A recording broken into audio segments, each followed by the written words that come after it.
चलो last lecture में हम लोगों ने फिलामेंट्स के स्ट्रक्चर डिस्कस किए है ना, एक्टिन और मायोसिन फिलामेंट के स्ट्रक्चर डिस्कस कर चुके हैं हम लोग। अब अपन बात करते हैं स्केलेटल मसल में कॉन्ट्रैक्शन मैकेनिज्म की। क्लियर कि स्केलेटल मसल ये जो एक्टिन मायोसिन देखे ना हम लोगों ने, ये कहाँ प्रेजेंट है? अगर तुम लोगों को डिफाइन करना पड़े कि ये प्रेजेंट कहाँ है, इनकी प्रेजेंस कहाँ होती है, तो कैसे बताओगे? ये सार्कोमियर, इस तरह का सार्कोमियर कहाँ बनता है? तो स्ट्रेटेड मसल्स में बनता है। क्यों? क्योंकि यहाँ अल्टरनेट लाइट और डार्क बैंड है। अल्टरनेट लाइट डार्क बैंड है, मतलब एक जगह व्हाइट स्ट्रिप आएगी, एक जगह डार्क स्ट्रिप आएगी। ऐसे स्ट्रिप्ड मसल कौन सी होती है? Striated muscle. और स्ट्रेटेड कौन कौन सी है? स्केलेटल और कार्डियक। तो दोनों मसल्स में ये प्रेजेंट है। यानी विजुअल मसल्स की बात नहीं की है हम लोगों ने, ये ध्यान रखना, ठीक है?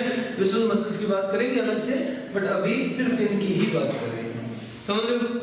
चलो, एक हम लोगों ने जो सार्कोमियर बनाया था, स्ट्रक्चरल फंक्शनल यूनिट बनाई थी मसल कॉन्ट्रैक्शन की, सार्कोमियर, तो उसका ट्रांसवर्स सेक्शन देख लिया था हम लोगों ने कि उसमें किस तरह से एक्टिन अरेंज है, फिर किस तरह से मायोसिन अरेंज है, फिर किस तरह से एक्टिन है ना?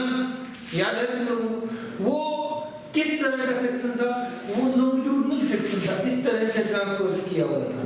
तो देखो बदो, इस तरह से काटा हुआ था मसल को। फिर देखो, अब अगर हम लोग मसल को ऐसे काट के सार्कोमियर को देखना चाहें तो इस सार्कोमियर में कैसा दिखेगा? क्लियर? तो देखो, जनरल सा एक स्ट्रक्चर बताया जाता है कि सार्कोमियर में मायोफाइब्रिल्स या मायोफिलामेंट्स की अरेंजमेंट हेक्सागोनल स्ट्रक्चर के रूप में होती है। किस तरह? देखो, जैसे सार्कोमियर का अगर हम लोग ये बड़ा क्रॉस सेक्शन देखें, ठीक है, फ्रंटल क्रॉस सेक्शन, तो किस तरह की अरेंजमेंट होगी? हम लोगों ने रिप्रेजेंट किया था, एक सेकंड,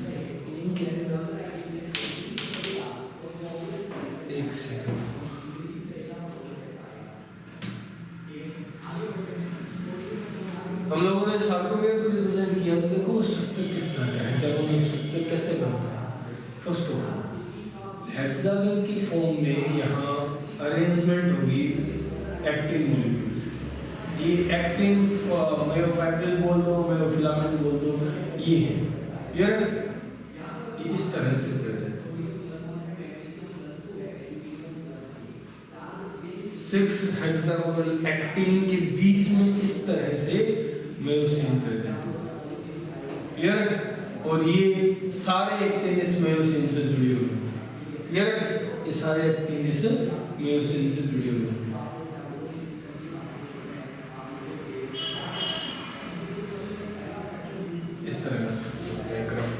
ठीक है? तो फिर दूसरा मायोसिन यहाँ होगा।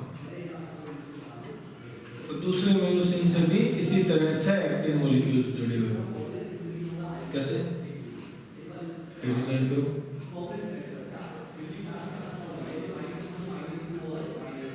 ये तो अब सार्कोमियर इस तरह से भी रिप्रेजेंट किया जा सकता है। सार्कोमियर इस तरह से भी रिप्रेजेंट किया जा सकता है।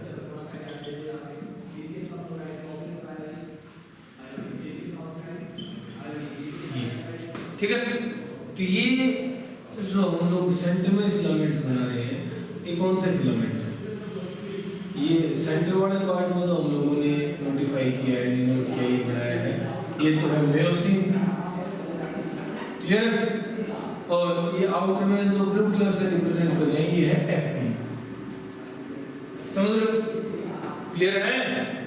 चलो, तो एक मायोसिन कितने एक्टिन से जुड़ा हुआ है? एक मायोसिन कितने एक्टिन से? 6 एक्टिन फाइबर से जुड़ा हुआ है, 6 एक्टिन मॉलिक्यूल से जुड़ा हुआ है। क्लियर? एक मायोसिन 6 एक्टिन मॉलिक्यूल से जुड़ा हुआ है।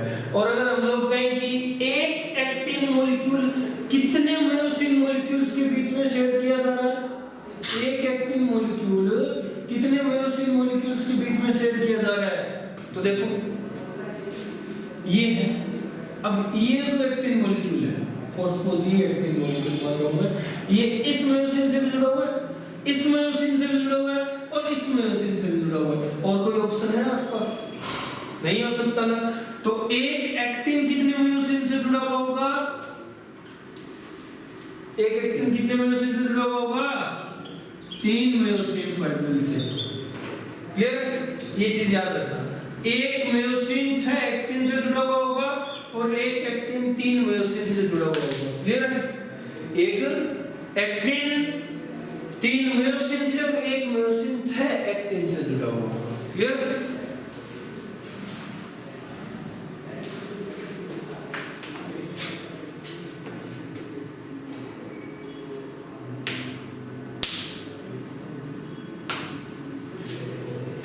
ये स्ट्रक्चर, ये सार्कोमेर का तुम लोग लॉन्गिट्यूडिनल क्रॉस सेक्शन के बजाय ये कह सकते हो कि फ्रंटल क्रॉस सेक्शन। हम लोगों ने सार्कोमेर को इस तरह से काट करके देखा है सामने से। क्लियर? ये निपटाओ, हो गया? चलो ये चीजें याद रखना, एक मायोसिन 6 एक्टिन, एक एक्टिन 3 मायोसिन। समझ?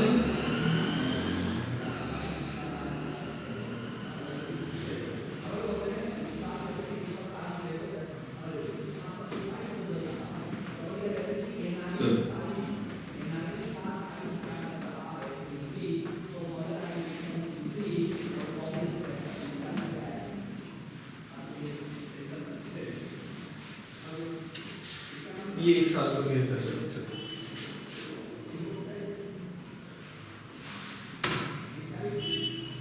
अब अपन देखते हैं मैकेनिज्म मसल कॉन्ट्रैक्शन में। ठीक है? Mechanism of muscle contraction, mechanism of muscle contraction.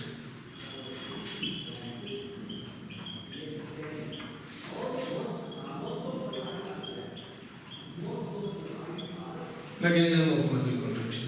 ठीक है? मसल कॉन्ट्रैक्शन के मैकेनिज्म को डिस्कस करें। चलो ये हम लोग पर्टिकुलर बात कर रहे हैं स्केलेटल मसल कॉन्ट्रैक्शन की, या फिर अगर हम एग्जैक्ट कहें तो स्ट्रेटेड मसल कॉन्ट्रैक्शंस की, जिनके अंदर स्ट्रेसेंस प्रेजेंट है, एक्टिन मायोसिन फाइबर्स प्रेजेंट है, उसकी बात कर रहे हैं। क्लियर? तो मसल कॉन्ट्रैक्शन का मैकेनिज्म एक्सप्लेन करने के लिए एक थ्योरी दी गई है, वो थ्योरी सबसे इंपॉर्टेंट है, वो डिस्कस करते हैं हम लोग यहाँ। थ्योरी है sliding filament theory. Sliding filament theory. Clear? Sliding filament theory कैसी थ्योरी है?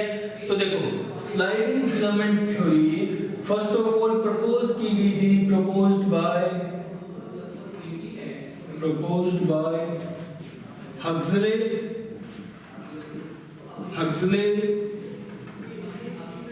And Hanson. Huxley and Hanson. तो ये हक्सले हैंसन कौन थे? हक्सले एंड हक्सले तो फादर और सन थे। क्लियर है? ये फादर और सन का ड्यूओ था और हैंसन इनका पड़ोसी था। ठीक है? मतलब इनका दोस्त था, इनका को-वर्कर था। तो हक्सले और हैंसन ने एक थ्योरी प्रपोज की थी, स्लाइडिंग फिलामेंट थ्योरी। क्लियर? आज तक की मोस्ट एक्सेप्टेड थ्योरी है। क्लियर? Most accepted theory.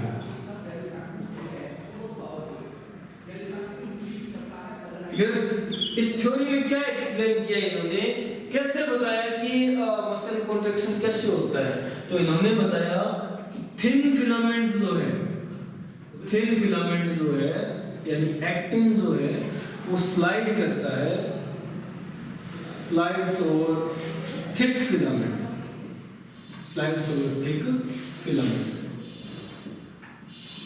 इन्होंने कहा थिन फिलामेंट थिक फिलामेंट पर स्लाइड करता है। क्लियर है? इस तरह से मसल कॉन्ट्रैक्शन होता है। समझ लो? और ये हम लोग एक तरह से आइडिया लगा भी सकते हैं कि भाई मायोसिन के ऊपर एक्टिन स्लाइड करके आगे आता है और मसल कॉन्ट्रैक्शन होती है। ये इन्होंने बताया था, ऐसा मैकेनिज्म इन्होंने एक्सप्लेन किया था कि thin filament slides over thick filament and muscle contraction is happened. समझ लो? क्लियर? ये आज तक की मोस्ट एक्सेप्टेड थ्योरी है, हक्सले हैंसन ने दी थी। तो इस थ्योरी में कैसे बताया इन्होंने कि मसल कॉन्ट्रैक्शन कैसे होती है? थिन फिलामेंट स्लाइड होते हैं थिक फिलामेंट के ऊपर इस तरीके से। अब इसे हम डायग्रामेटिक रिप्रेजेंटेशन से देखें। डायग्राम बना करके ये देखना चाहिए, ऑब्जर्व करना चाहिए कि कैसे थिन फिलामेंट स्लाइड करते हैं थिक फिलामेंट के ऊपर। तो नोट करना स्टार्ट करो, हम बनाते हैं डायग्राम, ठीक है, और डायग्राम से समझेंगे ये चीजें।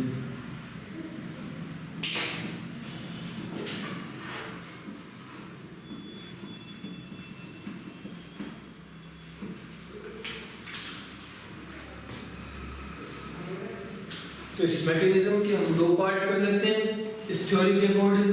पहला पार्ट जब मसल रिलैक्स है, क्लियर, रिलैक्स स्टेट, और सेकंड जब मसल कॉन्ट्रैक्ट हो चुकी है, कॉन्ट्रैक्टेड स्टेज,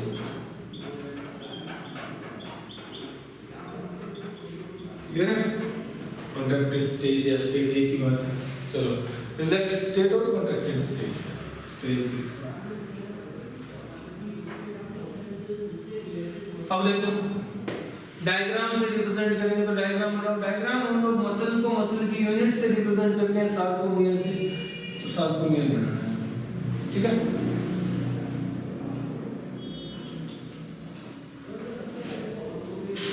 छोटा ही बनाना है, ज्यादा बड़ा नहीं बनाना, ठीक है। तो ये एक सार्कोमियर है, हम लोग एक सार्कोमियर से रिप्रेजेंट करते हैं।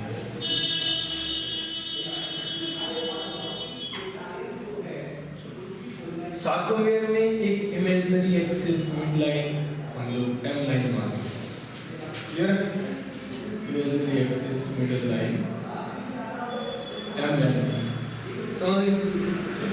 इस एम लाइन पे ये एम लाइन किसे डिफरेंशिएट कर रही है, किसकी मिड लाइन है, किसकी मिड एक्सिस है। तो ये अगर हम लोग रिप्रेजेंट करें तो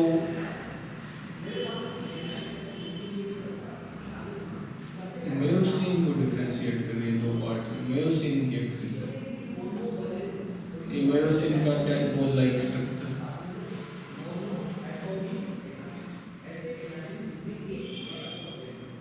मायोसिन का टेडपोल लाइक स्ट्रक्चर।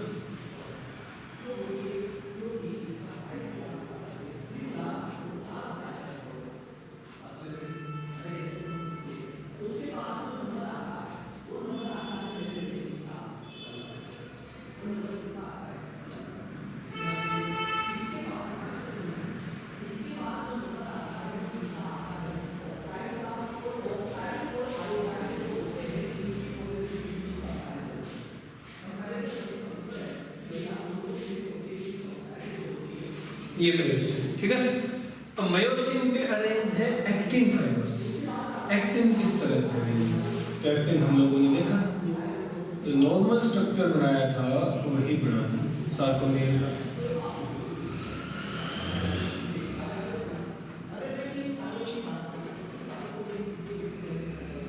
ये एक्टिन फाइबर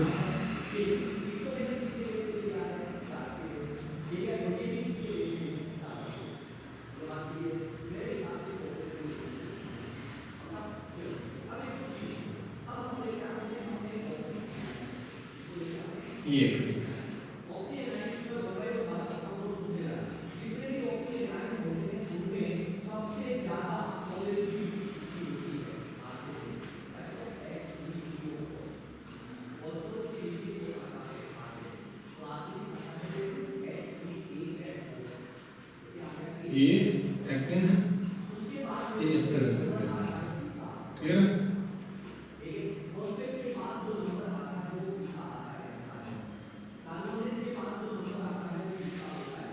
ये एक्टिन प्रेजेंट है।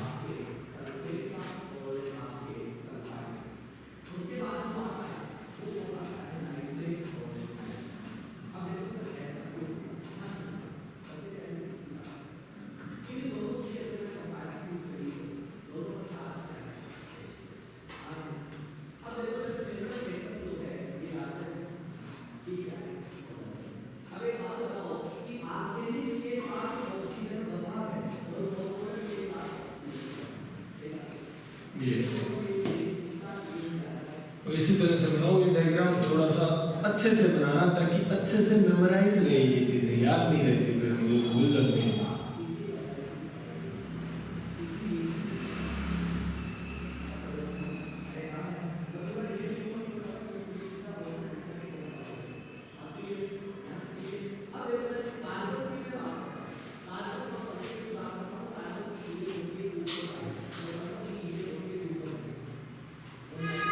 क्लियर?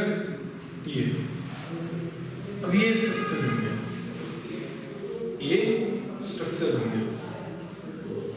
ये स्ट्रक्चर जो है ये किसे रिप्रेजेंट करता है? ये एक सार्कोमियर है और उस स्टेज पे रिप्रेजेंट कर रहा है सार्कोमियर को जब मसल कॉन्ट्रैक्शन नहीं शो कर रही, मसल अभी रिलैक्स स्टेट में है, तो रिलैक्स स्टेट के सार्कोमियर को रिप्रेजेंट कर रहा है। क्लियर? समझ नजर आ रहा है? चलो ये अब जैसे मायोसिन को डिफरेंशिएट करने वाली एम लाइन है, इसी तरह एक्टिन को डिफरेंशिएट करने वाली एक लाइन होती है जिसे हम लोग क्या कहते हैं? क्या कहते हो? जेड लाइन या क्राउज मेम्ब्रेन। क्लियर? ये इस तरह से प्रेजेंट है जेड लाइन या क्राउज मेम्ब्रेन। ये क्लियर? समझ गए? चलो इसके बीच के पार्ट को ही तो सार्कोमियर बोलते हो, तो अब वही सब पार्ट्स रिप्रेजेंट कर दो। ये क्या है? ये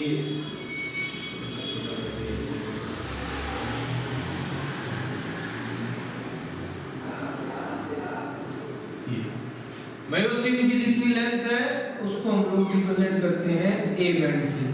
ये है ए बैंड। क्लियर? और मायोसिन का वो पार्ट जो एक्टिन से ढका हुआ नहीं है, ये है एच जोन। ये एच जोन है। और एक्टिन का वो हिस्सा जो हाँ मायोसिन नहीं है, यानी एक्टिन की वो लेंथ, वो एरिया जहां मायोसिन नहीं है, वो आई बैंड है। क्लियर है? वो क्या है? आई बैंड है। ये आई बैंड समझ गए? ये और ये पूरी लेंथ है सार्कोमियर के बराबर। ये सार्कोमियर है। क्लियर? ये तो उस वक्त है जब मसल रिलैक्स स्टेट में होगी। समझ लो, जब यही मसल कॉन्ट्रैक्ट होगी, यही थिन फिलामेंट स्लाइड करेंगे इस थिक फिलामेंट के ऊपर और यहाँ नजदीक आएंगे, तो वो स्टेज किस तरह से नजर आएगी हमें, उसको हम किस तरह से रिप्रेजेंट करते हैं, तो वो भी बनाओ डायग्राम से। वो भी यहाँ बनाओ जल्दी। कॉन्ट्रैक्शन की स्टेज रिप्रेजेंट कर रहे हैं हम लोग। ठीक है?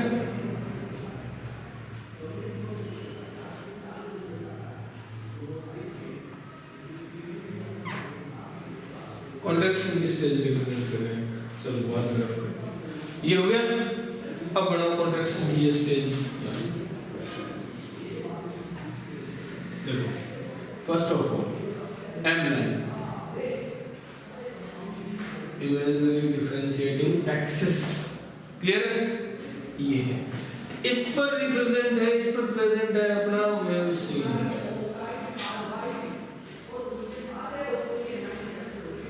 अब मायोसिन को थोड़ा सा इस तरह बनाना, थोड़ा सा टर्न मायोसिन बनाना। मायोसिन हेड थोड़े टर्न हो, इस तरह से बनाना। क्लियर? अलग से नजर आए प्रीडोमिनेंट,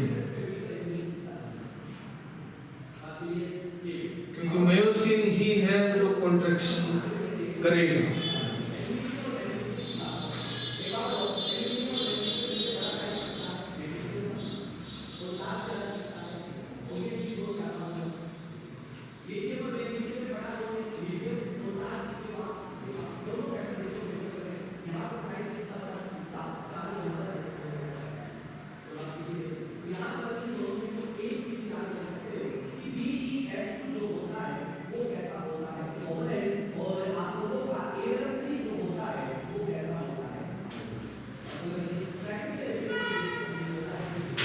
फिर ए मायोसिन,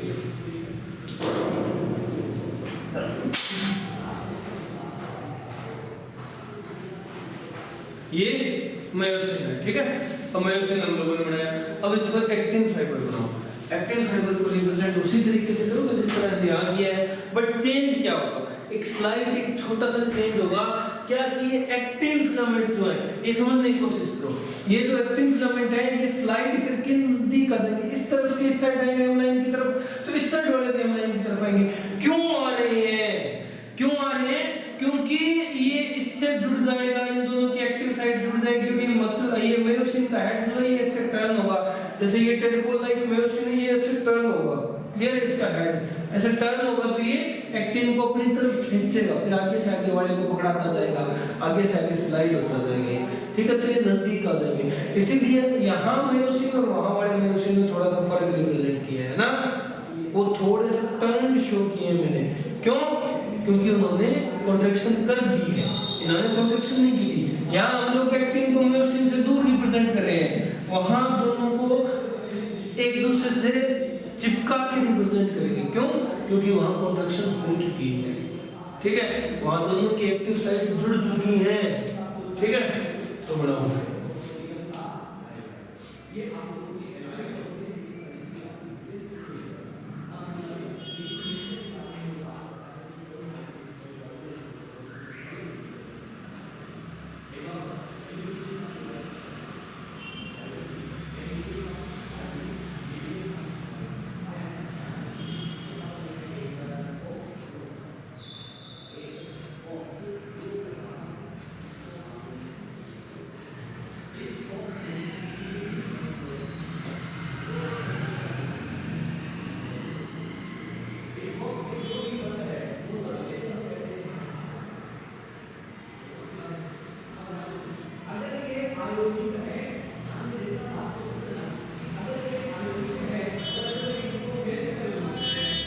इस तरह से एक्टिन मायोसिन के साथ जुड़ चुका होगा।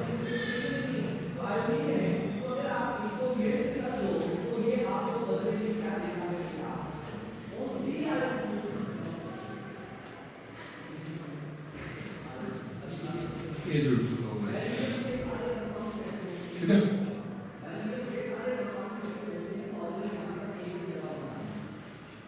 इसी तरह इस साइड का एक्टिन भी रिप्रेजेंट करो, क्योंकि उस साइड वाले ने खींचा तो इस साइड वाले भी खींचे जाएंगे, ठीक है, तो ये एक्टिन यहाँ रिप्रेजेंट करो ऐसे।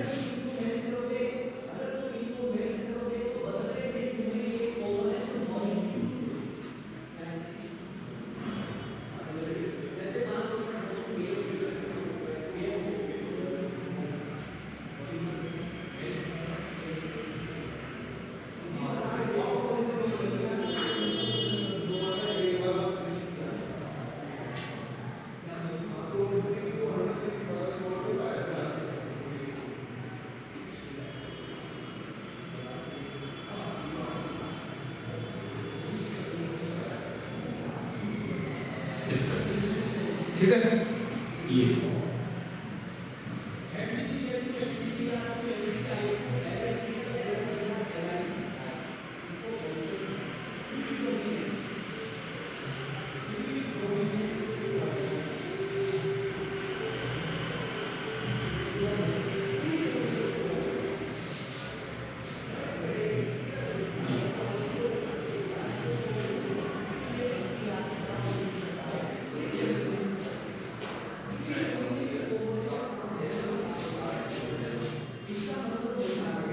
में सारा खेल डायग्राम का होता है। अगर तुम्हें डायग्राम याद है तो क्वेश्चन हो जाएंगे, फोटो ये याद होनी चाहिए, अगर ये याद है तो क्वेश्चन हो जाएंगे, नहीं याद है तो नहीं होंगे, ठीक है, सीधी सी बात है।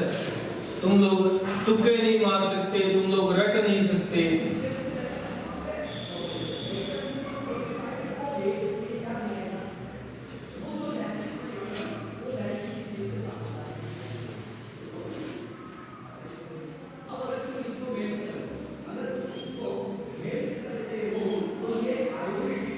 ये ठीक है। अब सार्कोमेर में क्या चेंज आया है देख लो, अब क्या चेंज आया है वो देख लो। यहाँ जो ए बैंड था मायोसिन की लेंथ के बराबर, ए बैंड तो यहाँ भी वही रहेगा, ए बैंड में कोई चेंज थोड़ी आएगा, क्योंकि मायोसिन की लेंथ में कोई चेंज थोड़ी ना आएगा, नहीं है ना, तो ए बैंड उतना ही रहेगा। बट आई बैंड जो है वो आई बैंड पहले से छोटा हो गया, क्यों? क्योंकि आई बैंड वो एरिया था जहां सिर्फ एक्टिन प्रेजेंट है। अब देखो यहाँ आई बैंड इस सार्कोमेर का आधा आई बैंड देखो इतना बड़ा है, ठीक है, और वहां आई बैंड देखो इस सार्कोमेर का आधा आई बैंड इतना की है, समझ लो क्यों छोटा हुआ? क्योंकि एक्टिन मायोसिन के ऊपर चढ़ गया स्लाइड करके, ठीक है, मायोसिन के ऊपर आ गया स्लाइड करके, तो आई बैंड छोटे हो गए, आई बैंड छोटे हो गए। क्लियर? नेक्स्ट, अब ये दोनों जेड लाइन एक दूसरे के नजदीक आई क्योंकि एक्टिन ऊपर स्लाइड किया, एक्टिन जेड लाइन से जुड़ा हुआ है और जेड लाइन नजदीक है, मतलब सार्कोमियर की लेंथ, सार्कोमियर की लेंथ भी छोटी हुई है। क्लियर? पहले एच जोन हमें इतना बड़ा प्रीडोमिनेंट एरिया दिखाई दे रहा था अलग से ही, अब एच जोन है या नहीं है? अगर है भी तो छोटा सा एच जोन है, वैसे तो हम लोग यही कहेंगे कि ये नहीं है, डिसअपीयर हो चुका है। क्लियर? ये चेंज आया है, ये रिलैक्स स्टेट था, वो कॉन्ट्रैक्टेड स्टेट था जहां कॉन्ट्रैक्शन हो चुका है, तो हम लोग क्या कहेंगे? अब नोट करो, यहां पॉइंट नोट करो, पॉइंट टू पॉइंट। पहला पॉइंट है ए बैंड, ए बैंड में यहां जितनी लेंथ थी उतनी लेंथ वहां है, तो no change. Clear? A band में नो चेंज। पहला पॉइंट कि ए बैंड में कोई चेंज नहीं आया क्योंकि ए बैंड मायोसिन की लेंथ के बराबर है, ए बैंड में कोई चेंज नहीं कर रहे हम लोग, मतलब मायोसिन की लेंथ में भी कोई चेंज नहीं आया है ना? ऐसा थोड़ी है फाइबर छोटे हो गए कट करके, तो वही हम लोग सेकंड पॉइंट ले लेंगे, length of actin and myosin, length of actin and myosin. Actin और मायोसिन की लेंथ में कोई चेंज आया है क्या? नहीं, कोई चेंज नहीं है, लेंथ थोड़ी छोटी होगी, नो चेंज। क्लियर? इस साइड में यही लिखेंगे कि कोई चेंज नहीं है, length of actin and myosin.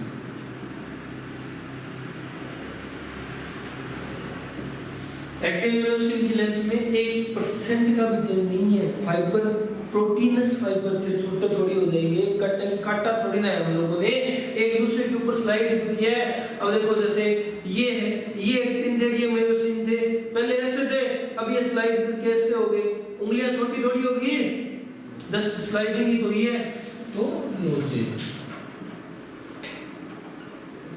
Clear? कोई चेंज नहीं।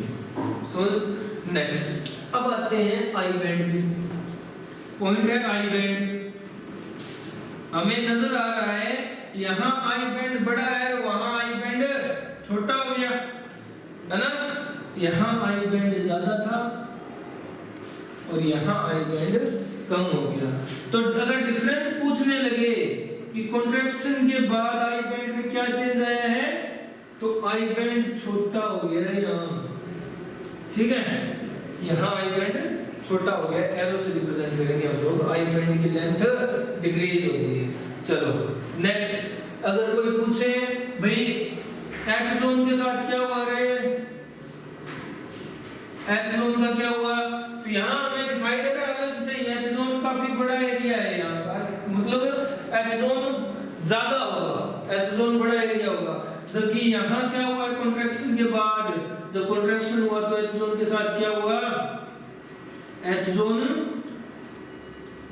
या तो छोटा हो गया, या तो छोटा हो गया, या फिर डिसअपीयर हो गया, रहा ही नहीं। ठीक है, ये हुआ। नेक्स्ट अगर पूछा जाए तो भाई हम लोग कह सकते हैं लास्ट की सार्कोमियर की लेंथ में कोई चेंज आया है क्या? हाँ बिल्कुल, जेड लाइन दोनों एक दूसरे के नजदीक खींची गई है। पहले सार्कोमियर बड़ा था, सार्कोमियर की लेंथ ज्यादा थी, अब सार्कोमियर की लेंथ कम हो गई है, अब सार्कोमियर की लेंथ कम हो गई है, सार्कोमियर छोटा हो गया। क्लियर, समझ लो। तो ये डिफरेंशिएटिंग पॉइंट्स थे कॉन्ट्रैक्शन और रिलैक्सेशन स्टेज में, और यही हक्सले हैंसन ने बताया था स्लाइडिंग फिलामेंट थ्योरी में कि भाई थिन फिलामेंट एक्टिन जो है वो थिन फिलामेंट मायोसिन पे स्लाइड करता है। अब दोनों साइड से स्लाइड करेगा तो दोनों साइड से नजदीक आएगी जेड लाइन नजदीक आई, सार्कोमियर छोटा हुआ है। क्लियर, ये हमें यहाँ नजर आ रहा है अच्छी तरह से। ठीक है, इसीलिए डायग्राम बनाने चाहिए ताकि डायग्राम मेमोराइज रहे। समझ लो, डायग्राम की हुई चीजें भूलते नहीं हम लोग कभी। तो ये एक तो रिलैक्स स्टेज है, ठीक है। रिलैक्स्ड स्टेज में क्या हुआ है, ए बेड वहां भी दोनों जगह सेम है। चेंज किस चीज में है, आई बेड की लेंथ में। रिलैक्स स्टेट में ज्यादा थी, कॉन्ट्रैक्टेड हुआ तो कम हो गई। एच जोन ज्यादा था, कॉन्ट्रैक्टेड हुआ तो कम हो गई, डिसअपीयर हो गया। सार्कोमियर लंबा था एच जोन और कॉन्ट्रैक्शन हुआ तो सार्कोमियर छोटा हो गया, क्योंकि जेड लाइन आपस में नजदीक था। यही चीजें पूछ जाती है क्वेश्चन, इन्हीं पे कंफ्यूज करता है, तो नोट करिए, कंप्लीट करो। देखो कोई पॉइंट रह ना गया हो।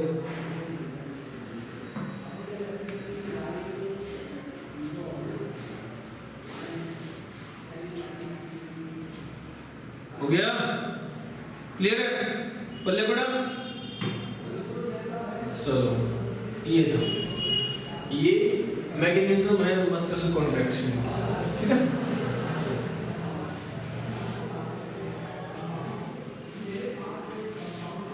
मसल कॉन्ट्रैक्शन की मैकेनिज्म कंप्लीट हुई। हम लोग देखते हैं कि ये मसल कॉन्ट्रैक्शन हुआ क्यों है, इस मसल कॉन्ट्रैक्शन के पीछे का रीजन क्या है, यानी मसल कॉन्ट्रैक्शन की फिजियोलॉजी क्या है, ठीक है।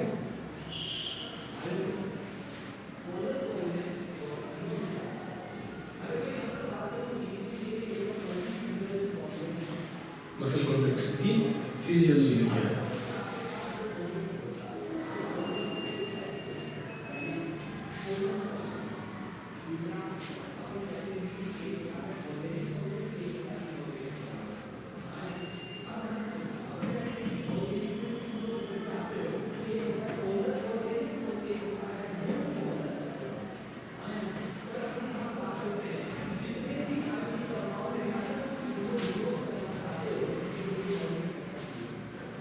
लिखो, physiology of muscle contraction, physiology of muscle contraction.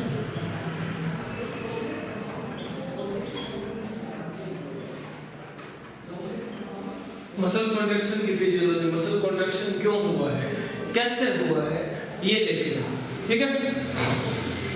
मतलब मेरा ये हाथ नॉर्मल था, इसकी मसल कॉन्ट्रैक्ट हुई है, हाथ ऐसे मूव किया, क्यों किया, कैसे किया, रीजन इसका, ठीक है। चलो पता करते हैं। First of all muscle contraction की फिजियोलॉजी की स्टार्टिंग होती है, मसल कॉन्ट्रैक्शन की स्टार्टिंग होती है सिग्नल से। हमारे सीएनएस ने, सेंट्रल नर्वस सिस्टम ने सिग्नल जनरेट किया। वो सिग्नल कौन लेकर के आया, वो सिग्नल लेकर के आया, लेकर के आई मोटर नर्व, क्लियर है। मोटर नर्व वो सिग्नल लेकर के आई, और लेकर के आई तो उसका जो लास्ट न्यूरॉन था, उस मोटर नर्व का जो लास्ट न्यूरॉन था, क्लियर है, उस लास्ट न्यूरॉन ने आकर के मसल के पास न्यूरोमस्कुलर जंक्शन बनाया, मोटर एंड प्लेट बनाई। तो ये कौन सी नर्व का न्यूरॉन है, ये मोटर नर्व का न्यूरॉन है, क्लियर है। मोटर न्यूरॉन कह सकते हैं हम लोग, समझे, मोटर न्यूरॉन। चलो ये न्यूरॉन यहाँ पहुंचा, यहाँ इसने मसल की आउटर मेम्ब्रेन को हम लोग क्या बोलते हैं, क्या बोलते हैं मसल की आउटर मेम्ब्रेन को, सार्कोलिमा। तो ये पूरी सार्कोलिमा है, इतनी बड़ी, ठीक है, ये सार्कोलिमा है। इसके आगे का एरिया सार्कोप्लाज्म है, सार्कोप्लाज्म है, ये क्या है, ये सार्कोलिमा है, समझ गए। तो ये सार्कोलिमा के पास motor end plate neuromuscular junction बन रहा है, यहाँ सिग्नल लेकर क्लियर, समझ लो। ये क्या बन रहा है, यहाँ न्यूरोमस्कुलर जंक्शन, न्यूरोमस्कुलर जंक्शन, और न्यूरोमस्कुलर जंक्शन का सिग्नल जैसे ही लेकर के आया, जनरली हम लोग क्या करते हैं, ये सिग्नल किस फॉर्म में लेकर के आया है, यहाँ लास्ट में केमिकल्स सीक्रेट किए जाते हैं, केमिकल्स रिलीज किए जाते हैं, उसका सबसे एक इंपॉर्टेंट फॉर्म हम लोग मान लेते हैं, इसने रिलीज किया एसिटिलकोलिन, ठीक है। ये केमिकल सब्सटेंस इसने रिलीज किया यहाँ इस मोटर एंड प्लेट पे। कौन सा सब्सटेंस है, एसिटिलकोलिन। और एसिटिलकोलिन के रिसेप्टर्स यहाँ प्रेजेंट थे, समझ रहे हो। सार्कोलिमा पे एसिटिलकोलिन के रिसेप्टर्स प्रेजेंट थे इस तरह। ये क्या है, ये रिसेप्टर्स है। रिसेप्टर्स ने एसिटिलकोलिन को रिसेप्ट किया, सेंस किया। अब एसिटिलकोलिन की सेंस होते ही रिसेप्टर्स ने क्या किया, यहां प्रेजेंट सोडियम चैनल को खोल दिया, ठीक है। सोडियम चैनल खुलते ही बाहर ECF में भरा हुआ सोडियम भाग करके कंसंट्रेशन ग्रेडियंट के अकॉर्डिंग यहां पहुंच जाता है अंदर, ठीक है, समझ लो।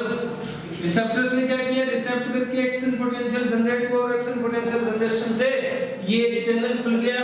ये क्या है, ये है सोडियम VGC, ये ओपन हो गया, ठीक है। ओपन होते ही क्या हुआ, सोडियम अंदर आ गया और अंदर सार्कोलिमा में आने के बाद ये सार्कोलिमा पे लगे हुए एक स्ट्रक्चर की हेल्प से सार्कोप्लाज्म में चला जाता है।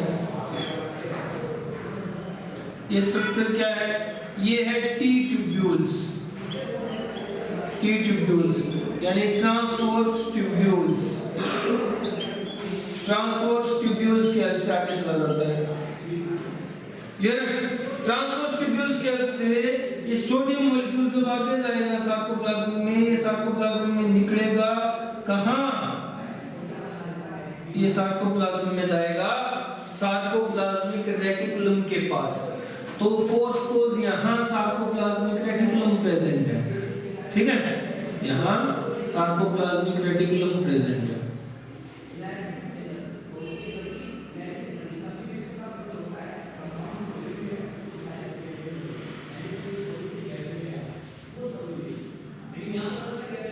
ये सार्कोप्लाज्मिक रेटिकुलम प्रेजेंट है।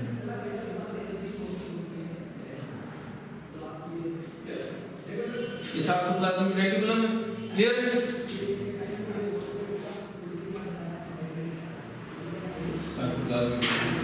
जिसके अंदर कैल्शियम आयन भरे पड़े हैं, ये चीज ध्यान देना।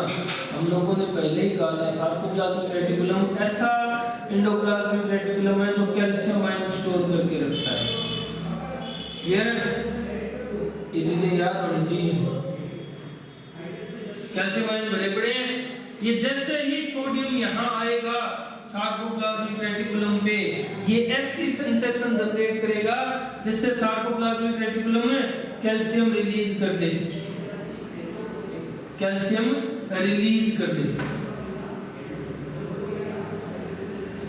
Release calcium ion. क्लियर है।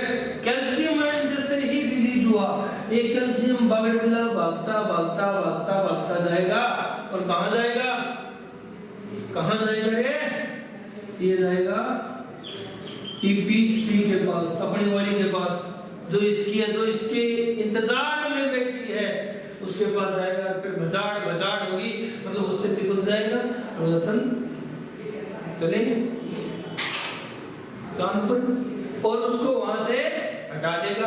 अब ये टीपीसी क्या थी, ये ट्रोपोनिन की एक यूनिट है। टीपीसी हटी, ट्रोपोनिन हटा तो क्या हुआ, ट्रोपोमायोसिन हट गया, यानी अनमास्किंग होगी, अनमास्किंग ऑफ एक्टिन की अनमास्किंग होगी। एक्टिन उगाड़ा हो गया बाबड़ा, उगाड़े की तो हर कोई इज्जत लूट लेता है, तो उगाड़ा हो गया तो ये मौका देखा किसने, मायोसिन ने, ठीक है। Myosin binds with active site of actin। Myosin तो इंतजार कर रहा था कब दिखे और मैं कब झपट्टा मारूं।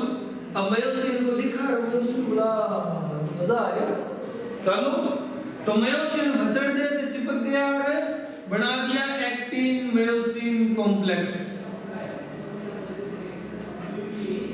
एक्टिन मायोसिन कॉम्प्लेक्स बना दिया।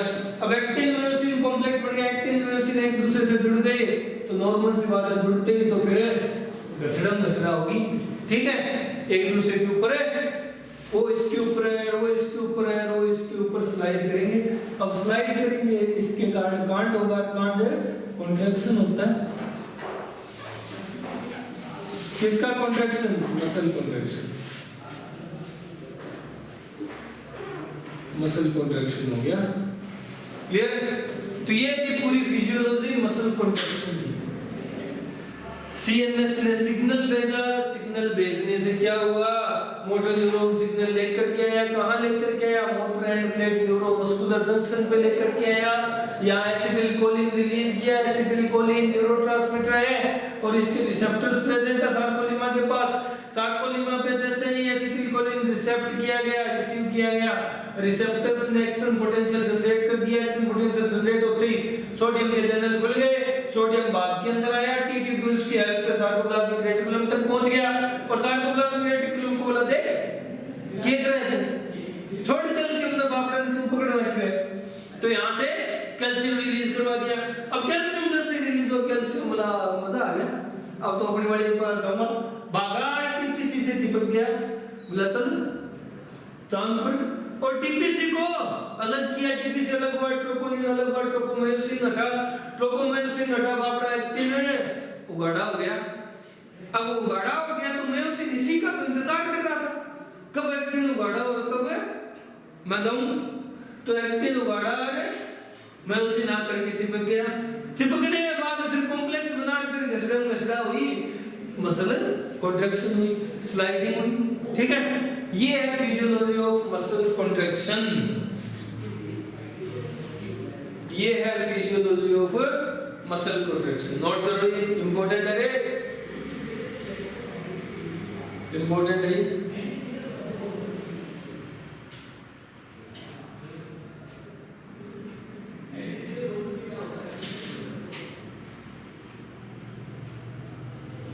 ये है फिजियोलॉजी ऑफ मसल कॉन्ट्रैक्शन, जल्दी नोट करो।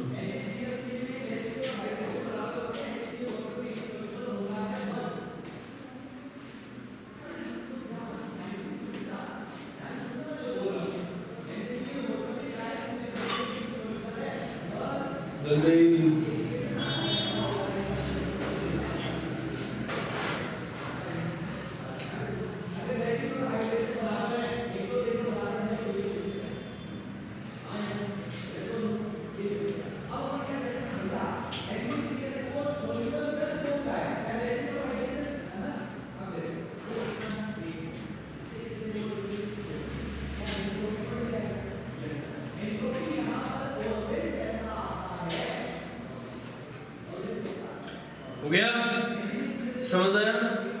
पल्ले बड़ी फिजियोलॉजी, पल्ले बड़ी क्या, चलो ये हो। तो भाई अब यहाँ सबसे इम्पोर्टेंट फंक्शन क्या था? कैल्शियम का रिलीज होना। कैल्शियम निकलेगा नहीं तब तक मसल कॉन्ट्रैक्शन होगी नहीं, क्योंकि तब तक एक्टिन उगाड़ा होगा नहीं, तो कैल्शियम का रिलीज होना सबसे इम्पोर्टेंट है। अब कॉन्ट्रैक्शन के टाइम तो ये हो गया, ऐसे कॉन्ट्रैक्शन होती रही, कैल्शियम रिलीज होता रहा, बापड़ा कैल्शियम लाएगा कहां से? ऐसे तो मिट जाएंगे, कैल्शियम खत्म हो जाएंगे इसमें से। तो क्या करते हैं, जब कॉन्ट्रैक्शन के बाद रिलैक्सेशन होती है, जब कॉन्ट्रैक्शन के बाद रिलैक्सेशन होती है, तो यहाँ प्रेजेंट होते हैं calcium pump, calcium pump present होते हैं। वो कैल्शियम पंप क्या करते हैं, वापस ये सोडियम सॉरी ये कैल्शियम उठा करके सार्कोप्लाज्मिक रेटिकुलम में डाल देते हैं, ले दोबारा फिर काम आएगा, ठीक है। ये होता है, तो ये पॉइंट हम लोग नोट कर लेते हैं।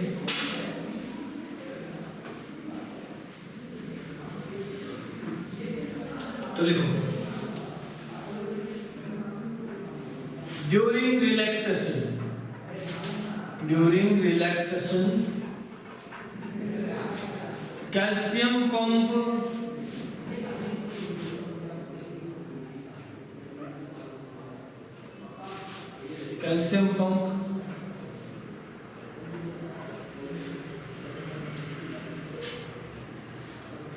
pumps back calcium into sarcoplasmic reticulum, ठीक है। कैल्शियम पंप क्या करता है, रिलैक्सेशन के टाइम सार्कोप्लाज्मिक रेटिकुलम में वापस पंप कर देता है कैल्शियम आयंस को। क्लियर है?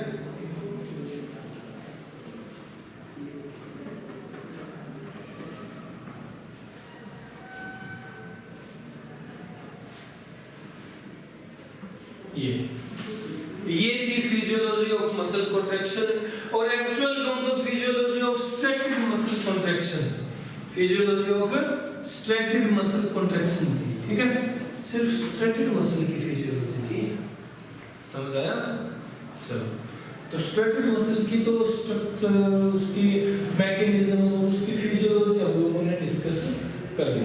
अगर अपन बात करें नॉन स्ट्रेटेड में हम लोगों ने ऐसा क्या अलग से डिस्कस करना है जो उसको छोड़ रखा है अब तक, तो नॉन स्ट्रेटेड में सबसे पहले तो यही चीज होती है कि भाई नॉन स्ट्रेटेड मसल्स जो होती हैं वो मसल्स लाइट और डार्क बैंड नहीं रखती, अल्टरनेट लाइट डार्क बैंड नहीं होते उनके अंदर, स्ट्रेसेंस नहीं होती, स्ट्रिप्स नहीं होती, समझ लो, यानी इस तरह की अरेंजमेंट नहीं मिलती वहाँ मायोफिलामेंट्स की या मायोफाइब्रिल्स की।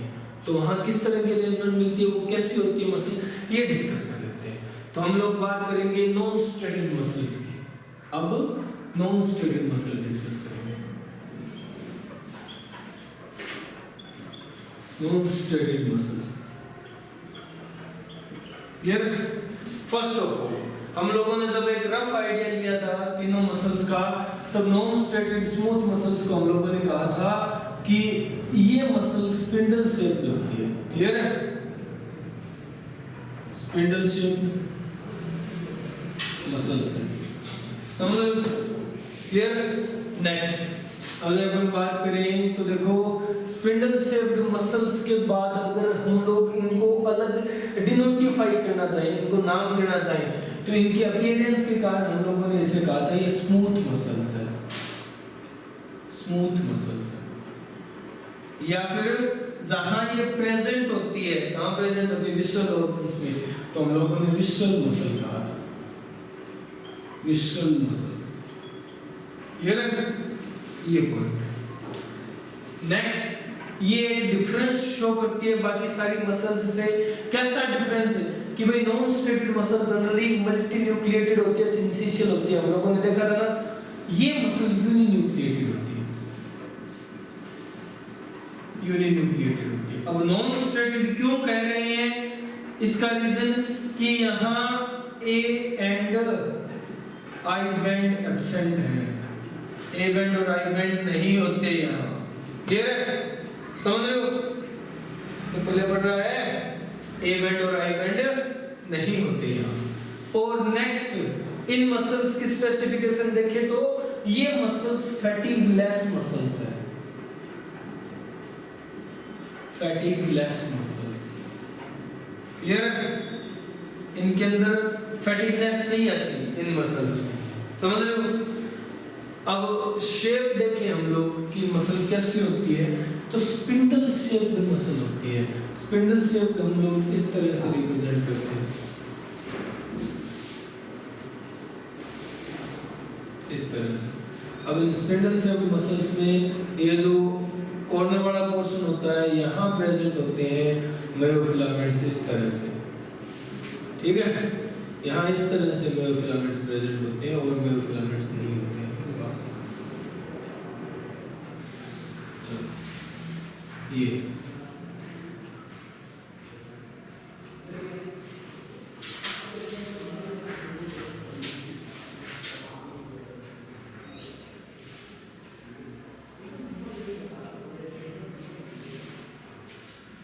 इस तरह कॉर्नर में प्रेजेंट होते हैं, थोड़े बहुत मायोफिलामेंट्स जो भी है, बाकी इनके पास कोई स्पेसिफिक ऐसी अरेंजमेंट नहीं होती, ठीक है?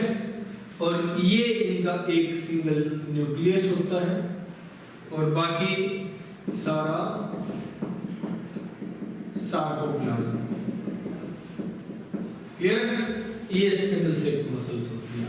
नोटिफाई कर दो, जो आउटर मेम्ब्रेन है ये क्या है, ये सार्कोलिमा है,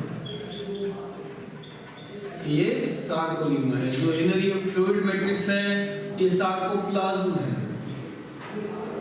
ये इसका सार्कोप्लाज्म, ये कॉर्नर पे प्रेजेंट है मायोफिलामेंट्स, समझ लो। और ये इसका एक न्यूक्लियस। ये ऐसी मसल्स कहाँ प्रेजेंट होती है? अगर हमें कोई पूछे एग्जांपल देना हो स्टेटेड नॉन स्टेटेड मसल्स का, तो ये नॉन स्टेटेड मसल्स, ऐसी मसल्स प्रेजेंट होती है हमारे विजुअल ऑर्गन में। जैसे हम लोग कहें मसल्स ऑफ एलिमेंट्री कैनल की मसल्स है, मसल्स ऑफ यूरिनरी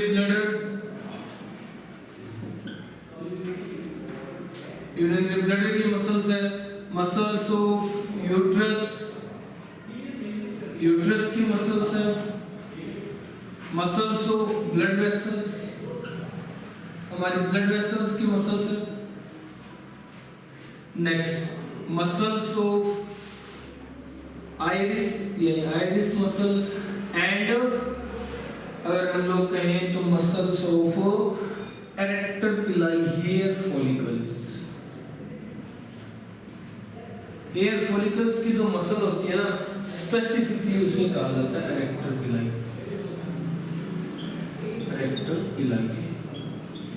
ये हम लोग पहले भी डिस्कस कर चुके हैं, ये चीजें हम लोग पहले भी डिस्कस कर चुके हैं, समझ लो।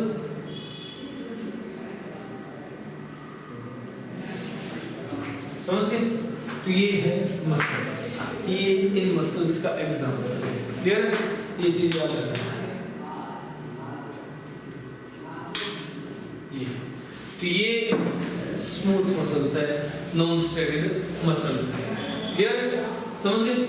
चलो ये इतना ही पॉइंट, इससे आगे का पॉइंट अपन कल डिस्कस करेंगे। ओके, ये नोट